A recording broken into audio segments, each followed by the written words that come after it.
নমস্কার, কেমন আছেন সবাই? প্রিয়াঙ্কা লাইফস্টাইলের নতুন আরেকটি ব্লগে আমি প্রিয়াঙ্কা আপনাদের সবাইকে স্বাগত জানাই। আজ হলো সোমবার আর এখন সন্ধ্যা 7টার মতো বাজে। আমরা তিনজনে চলে এসেছি বাজারে। কয়েকদিন ধরে বাজারে আসবো বলে আর আসা হচ্ছিল না।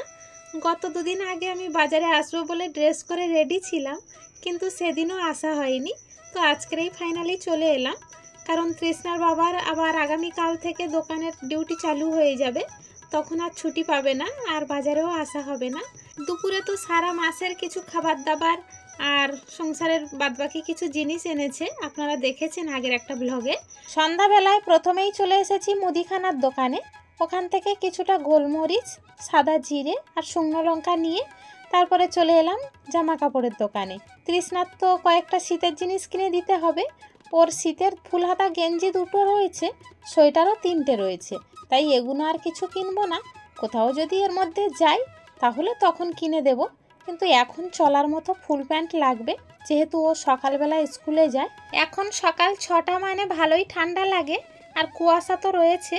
আর দেখি তৃষ্ণাকে এখন একটা হেডফোনের ওই কানে দেওয়া যে তুলোর জিনিসগুলো হয়, ওগুলোর নাম কি আমি ঠিকঠাক জানি না, তবে আমরা তো বলি হেডফোন, তাই বললাম ওকে একটা এই কিনে দেব। কারণ এখন তো টুপি পরতে চায় না। এখন তো সেইভাবে ঠান্ডা পড়েনি, কিন্তু যতটুকানি পড়েছে সকালবেলা গাড়িতে যাওয়া আসা করলে কিন্তু ভালোই ঠান্ডা লাগে, তাই ওকে জোর করে এইটা কিনে দেওয়া হচ্ছে। কিন্তু পরেও এখন খুব খুশি, দেখুন কত সুন্দর নাচ করছে। আর বাচ্চাদের এই আনন্দ দেখলে সত্যি মনটা ভরে ওঠে। তখন মনে হয় না যে টাকা পয়সা নেই তা কী হয়েছে, তখন মনে হয় যেখান থেকেই হোক একটা কিনে দিয়ে তাদেরকে খুশি করতে পারলেই খুব ভালো লাগে। এই ফুল প্যান্ট দুটো আর একটা হেডফোন টুপি নিয়ে নিলাম, আর কিছু তেমন নেওয়ার নেই। চলুন এইবারে বাড়ির দিকে যাওয়া যাক, আর বেশি দেরি করব না, যেহেতু ঠান্ডা পড়ছে। যত রাত হচ্ছে তত কিন্তু ঠান্ডা ঠান্ডা হাওয়া লাগছে, আর কুয়াশা তো রয়েছে বাইরে, এখন তো কুয়াশা থাকবেই। আর তৃষ্ণার তো গলাও বসে যাচ্ছে ঠান্ডা পড়তেই। এখন সব নিয়ে নিয়েছি, তৃষ্ণা তো ভীষণ খুশি, প্যাকেটটা নিয়ে নাচতে নাচতে আসছে। ওর যদি আরও 2-একটা সোয়েটার কিনে দেওয়া হতো ও তো মনে হয় আরও খুশি হতো, কিন্তু আর বেশি কিছু দেওয়া হয়নি, কারণ বাড়িতে রয়েছে, ওগুলো না পরলে সব ছোট হয়ে যাবে। এই বছরটা পড়তে পারবে সবগুলো, আগামী বছরে আবার ওগুলো কিছুই গায়ে হবে না। যাই হোক, এবছরটা তো পরে নিক, আগামী বছরের চিন্তা আগামী বছরে হবে। এখন তো সবাই বাড়ি চলে এসেছি, আর দেখলেন তো গাড়ি করে আসছিলাম, কি প্রচণ্ড ঠান্ডা হাওয়া দিচ্ছিল। আমি তো কাপড়টা জড়িয়ে কোনো রকম বসেছিলাম, আর তৃষ্ণা তো সোয়েটার পরে গিয়েছিল আর কানে হেডফোনটা দিয়ে নিয়েছিল, ওর কোনো অসুবিধা হয়নি। তো এখন বাড়ি চলে এসে যেসব মরিচ মশলাগুলো কিনে এনেছিলাম সেগুলো এখন সব কৌটোতে ঢেলে নিচ্ছি। তবে আমি ক্যামেরাটা ধরে রয়েছি, তৃষ্ণার বাবা আর তৃষ্ণা মিলে এগুলো আমাকে গুছিয়ে দিচ্ছে।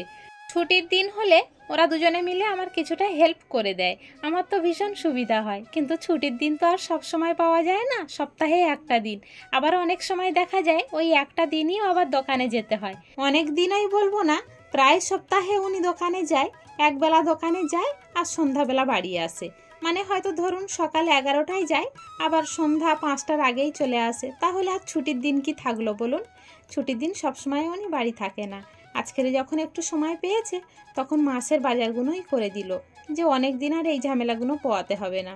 তৃষ্ণাকে নিয়ে সকালে স্কুলে যেতে হয়, আবার 10টার মধ্যে বাড়ি এসে দোকানের দিকে রওনা হয়, তখন 1 সেকেন্ডেরও সময় থাকে না ওনার হাতে। আর একটা কথা তো আপনাদেরকে বলতেই ভুলে গিয়েছিলাম, জিরে আর গোলমরিচের সাথে কিন্তু ডালও আনা হয়েছিল। 1 কিলো ডালও নিয়ে চলে এসেছি আমি।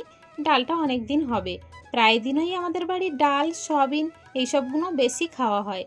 মাছটাও খাওয়া হয় প্রায় দিন, কিন্তু ডিম আর মাংসটা বেশি খাওয়া হয় না, যেহেতু সবাই আমরা গ্যাসের প্রবলেমে ভুগি।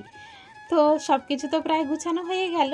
ওদিকে আমার তৃষ্ণা রানী সেই গোলমরিচ আর জিরেটাকে ভালো করে ফাটিয়ে পাইল করে দিচ্ছে, আর এদিকে তৃষ্ণার বাবা আবার সেই শুকনো লঙ্কাগুলো এনেছিল, সেগুলো আবার একটা কৌটোতে ভালো করে ভরে দিচ্ছে।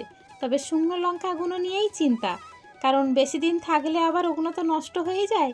বারে বারে আমি বলেছিলাম এত শুকনো লঙ্কা নিতে হবে না, তো বললো সবসময় দোকানে গিয়ে 10 টাকার লঙ্কা 5 টাকার লঙ্কা আনলে অল্প কয়েকটা করে দেয়, বেশি করে নেওয়াই থাক, অনেক দিন চলবে। আসলে উনি তো বোঝে না যে লঙ্কাগুলো খারাপ হয়ে যাবে। আসলে শুকনো লঙ্কা তো আমাদের বেশি খাওয়া হয় না, সেই জন্যই আমি বলেছিলাম, কিন্তু উনি তো শুনলো না। তো যাই হোক, এনে যখন দিয়েছে এইভাবে রৌদ্রে দিয়ে দিয়ে রাখতে হবে, আর রৌদ্রে দিলে বেশ ভালো থাকবে, ও আর কালোও হবে না, কোনো দাগও হবে না ওর গায়ে। চলুন তাহলে আজকের ব্লগটা আর বেশি বাড়াচ্ছি না, এখানেই রাখছি, অনেকটা রাত হয়েছে, এবারে খাওয়া দাওয়া করে নেব। আজকের ব্লগটা এখানেই শেষ করছি, দেখা হচ্ছে খুব শীঘ্রই নতুন আরেকটি ব্লগের সাথে। ততক্ষণ পর্যন্ত সবাই ভালো থাকবেন, সুস্থ থাকবেন, সাবধানে থাকবেন।